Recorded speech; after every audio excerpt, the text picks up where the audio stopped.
How to play with friends in eFootball PES 2023. Hi everybody, welcome back to the channel. In today's video we are going to be learning how we can play with friends in eFootball PES 2023. So make sure to watch the video till the end. So you have a friend who's trying to play with you. Keep in mind that you can only play if you're using on mobile with a mobile user, if you're playing on console with a console user, if you're playing on PC with a PC user. And to begin playing on eFootball, a friendly match, just go to this match section over here as you can find it, and then just go to this option called friend match.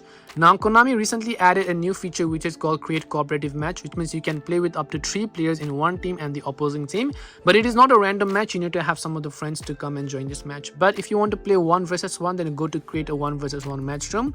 Make sure to create a match room over here.